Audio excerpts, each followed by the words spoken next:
In the illustrious kingdom of Hanamura, there lived a crown prince and his beautiful wife. Unlike previous dynasties where emperors were allowed to have multiple wives and concubines, this crown prince had seen how much disaster the imperial harem system had brought his mother. He vowed to only ever take one wife, his bride, now crowned Crown Princess Sakae. Crown Princess Sakae knew she had won the jackpot, a loving, devoted husband and no other woman to compete with. She knew that her only duty now was giving birth to the emperor's first son, thereby securing herself and her own position. Soon after their wedding, the imperial physician brought joyous news that the crown princess consort was indeed with the royal heir. All members of the court smiled at the young princess consort, congratulating her and wishing her a safe delivery. Most importantly, everyone wished that she would give the crown prince a healthy baby boy. Every day she prayed to Buddha, "Please let my son be born healthy so that no one may ever take my place as my husband's beloved and so I can make my father and mother proud." As months passed and the crown princess consort's belly grew, anticipation gripped the court. One fateful night, the babe decided it was time. Labor stretched through several nights as she fought to bring this baby safely into the world. Many court physicians worried that the princess consort might not survive, but with the support of her ancestors and determination in her heart, she pushed through. Finally, cries echoed through the imperial birthing chamber. A sense of relief washed over her as she laid back, sweat dripping down her face as she struggled to catch her breath. She waited for congratulations on delivering an heir. Instead of joy, she heard hushed whispers and moans of disappointment. "What's wrong? What's wrong with my baby? Someone say something," she cried. The imperial nanny brought the swindled bundle to the crown princess consort. "There is absolutely nothing wrong, my lady. Instead of a dragon, you just delivered a healthy, bouncing baby girl. I'll tell the emperor and crown prince a princess has been born." As the old nanny brought the baby girl to her mother, the empress was filled with nothing but sadness. All that labor, all that effort, all that screaming and stretching for what? A mere princess? She was supposed to have given birth to a dragon. What joy was a princess supposed to bring? She looked at her daughter with mild contempt. She felt another twinge of pain. Had she not finished giving birth? Why did she still feel labor pains? Her beloved Crown Prince Taikyo walked in, stunned at the scene. This was his first time witnessing a birth, and to say he was shocked was an understatement. "My wife! Someone get the imperial physician now!" he screamed. Rushing to her side, he quickly saw that despite the labor being finished, she was still bleeding. The imperial physician and the old nanny cleared everyone out, including the newborn princess. Hours passed before they had finished their work. With a grim sigh, the imperial physician summoned the emperor and the crown prince. "Your Majesty, we did everything in our power, but the birth of the young princess took a great toll on Our Lady. If she tries to conceive again, difficulties are certain. Her Highness is stable for right now, and the little princess is stable as well. But she must take it easy and avoid any stress. Her body cannot handle it." As the imperial physician delivered this news, he shook his head, knowing disappointment was this young lady's destiny. Having almost given her life to birth a princess, no one would be satisfied. The imperial physician left, knowing he had done his part. When the crown prince saw his wife's beautiful pale face, he knew that despite what everyone was saying about their daughter, he would love them both with all his heart. It didn't matter if she couldn't give him a prince. As long as they were healthy, he would thank Buddha every day for their survival. He made sure to keep these promises. When the crown princess awoke and heard the devastating news that her chances of having another safe delivery were slim, she let out a scream so loud it rang through the entire imperial grounds. Even after the crown prince insisted he was not upset and he would cherish her and their daughter for life, the crown princess consort remained unsatisfied. As soon as she could walk again, she demanded that the crown prince summon every physician and every healer he knew in order to gather the finest herbs and medicines in order for her to try to conceive again. During that time, her husband's father died, leaving him to ascend the throne. Now crowned empress, and several months after their holy crowning ceremony, Empress Sakae discovered that she was pregnant again. Overwhelmed she was. Joy filled her heart. She could finally give her beloved husband the male heir he finally needed to solidify his reign. News of a potential royal heir sparked life in the palace. Everyone treated the empress as if she was a delicate snowflake, praying to Buddha that she would safely deliver a little dragon this time. rather than another phoenix. The imperial physician who had treated her during her first pregnancy warned her, "My empress, please do not punish me, but I only speak true. The last time you gave birth to an imperial child, you almost died. I will do my best to protect you during this birth, but I must remind you of the risk. Please do not burden me or the Imperial Department of Medicine." The Empress nodded. No matter the cost, she would give birth to her husband's first son.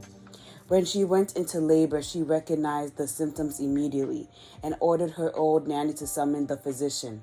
There was no delay.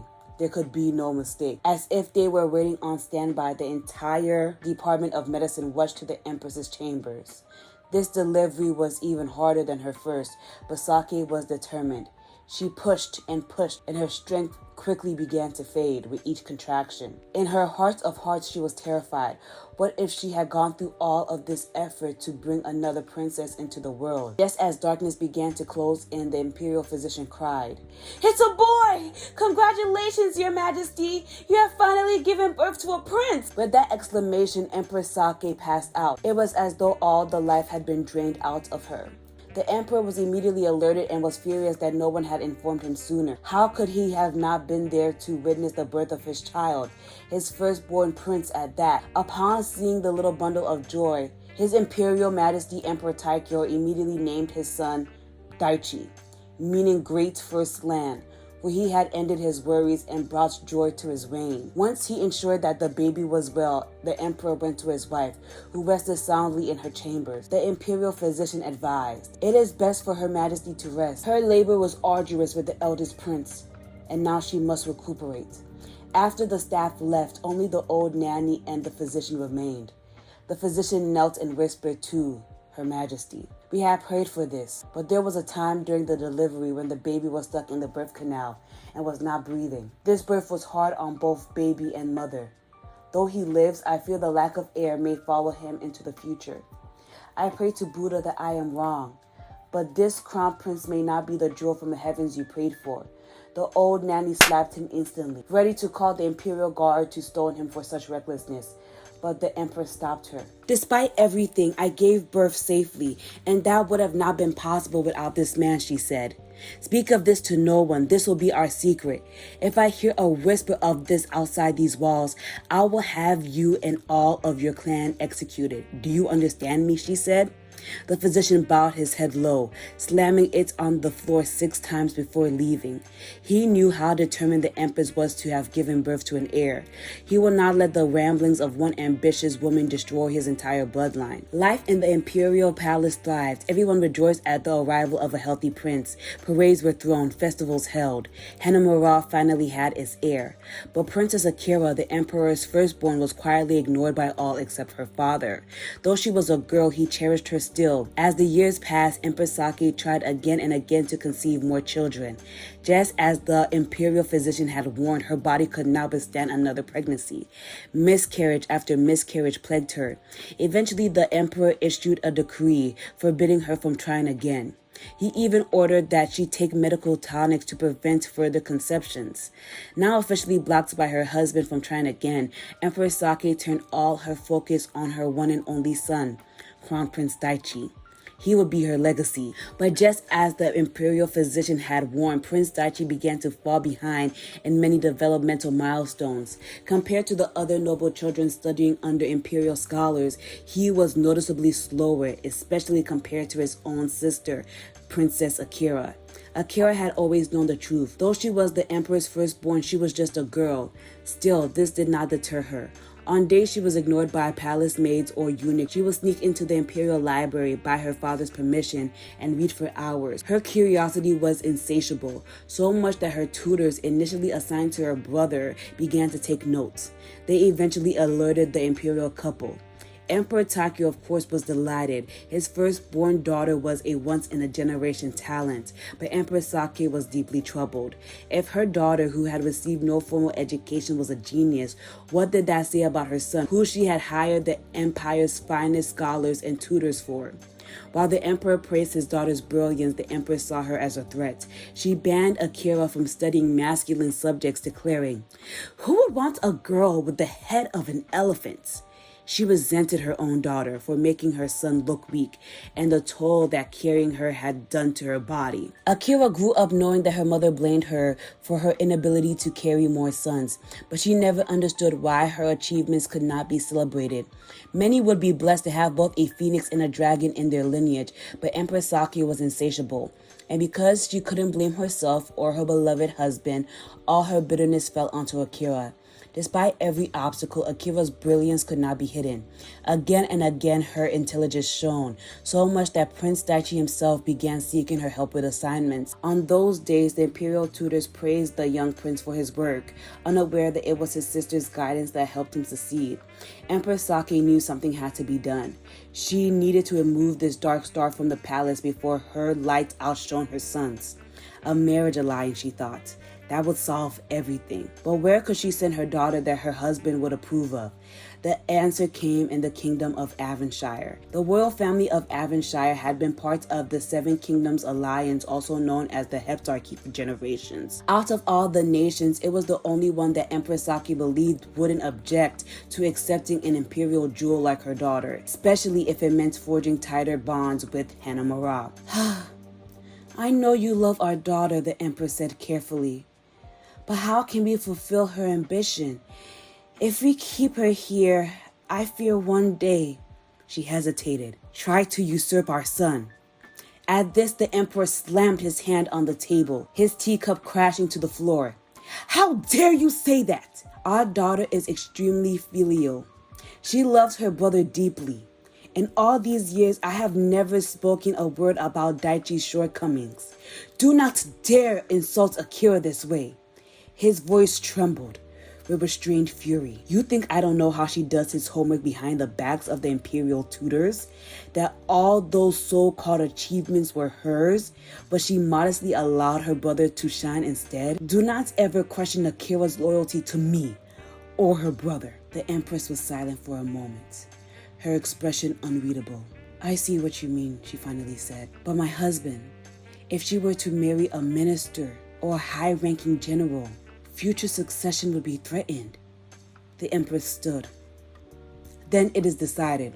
Princess Akira will marry outside this nation when she becomes of age. Despite her private admonishments for her daughter, the Empress prioritized the future of Hanamura, and so the engagement was announced across the entire Heptarchy.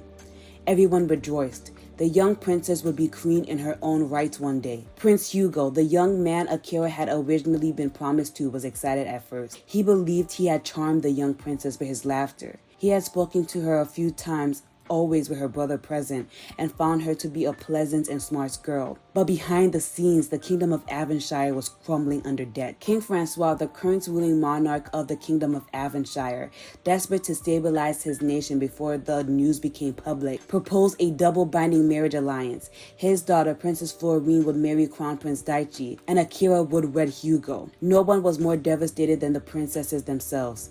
Akira cried and pleaded with her imperial parents, begging not to be banished from her home and sent to a foreign kingdom, but her sobs fell on deaf ears. She had little time to mourn. She was still expected to attend royal tours, galas, and public engagements, all while promoting her brother's image and achievements. Each night, Akira cried herself to sleep. The despair drove her to alcoholism. At every gala, she drowned her sorrows in spirit, trying to numb the pain of betrayal. Everyone had known her destiny. She was the once favored daughter, the Princess Royale. Now she was abandoned and heartbroken. Then came the gala that changed everything. Drunk and emotionally exhausted, Akira found herself drawn to a serving boy. He was her age, tall, dark, and mysterious. And when he smiled, it was like light broke into her sorrow. They talked and talked and talked. And unlike the others, he didn't treat her like a princess. His name was Sadao, and he became Akira's secret joy. Despite arranged meetings with Prince Hugo in order to solidify their attraction to one another, Akira knew in her heart she had fallen for Sadao. Using the funds from her private collection, she bought a house on the outskirts of the capital, where Sadao and her began their secret affair. He was the first person to ever make her feel alive. She even gave him her virtue, something sacred, now scandalous. But the Empress began to notice the change. Her daughter, once brooding and withdrawn, suddenly began to smile again. That was suspicious enough, but when Akira began skipping royal duties, the Empress had her followed. What her spies discovered enraged her. The princess was immediately summoned back to the main palace. When she arrived at the Eastern Palace, she was slapped across the face again and again and again. The Empress's fury finally boiled over. "You have disgraced this family," she screamed. "An affair? But a commoner at that?" Akira tried to defend herself, but years of resentment had built inside the Empress. She struck her daughter repeatedly, blinded by rage. Hearing the commotion, the Emperor rushed in. He stopped his wife immediately. "What's the meaning of this?" he demanded, horrified at the sight of their daughter bruised and cowering. When he learned of the affair, his heart sank, but still he remained composed. "You won the Eastern Palace," he said to the Empress, "but you will not beat her again. Do you understand me?" The Empress nodded her head stiffly, but her anger could not be cooled. Then came more shocking news. Akira was pregnant. When the Empress ordered the imperial physician to abort the child, he dropped to his knees and refused. "Killing an imperial heir, even a bastard, is a capital offense. My lady, I do not dare." Luckily, Emperor Taikyo had spies of his own. Upon hearing of his wife's plan, he arrived just in time to stop it. Akira, now visibly pregnant, was confined to her quarters, receiving minimal care as she wasted away, both emotionally and physically. Then the scandal hits the press. Kumarebi News Incorporated leaked the affair, dragging Akira's name through the mud. The entire world now knew of her tryst with the commoner. The once golden princess was now branded a harlot. The imperial family's reputation was now in tatters. Furious, the emperor scrambled to do damage control. Emperor Taikyo summoned his trusted advisor, Baroness Young, and together they devised a desperate plan. They will grant Sadao a noble title and fabricate a story that he was a long-lost noble that was discovered by Princess Akira due to her intelligence. But that was only the beginning of the royal family's troubles. Far away in the kingdom of Avonshire, King Francois received the scandalous news. The princess, who was supposed to marry her son, had been caught in a public affair and was now even pregnant with a bastard child. The emperor and empress had to concede Akira's diary to the king of Avonshire in order to maintain their now strained relationship. These once proud royals had to humble themselves before the Avonshire royals, to the point where Emperor Taikyo had to promise King Francois that the engagement between his son Prince Daichi and King Francois's daughter could never be broken under any circumstances. The shame that this brought to the imperial family could not be understated. 3 bastard children born of a commoner now turned noble.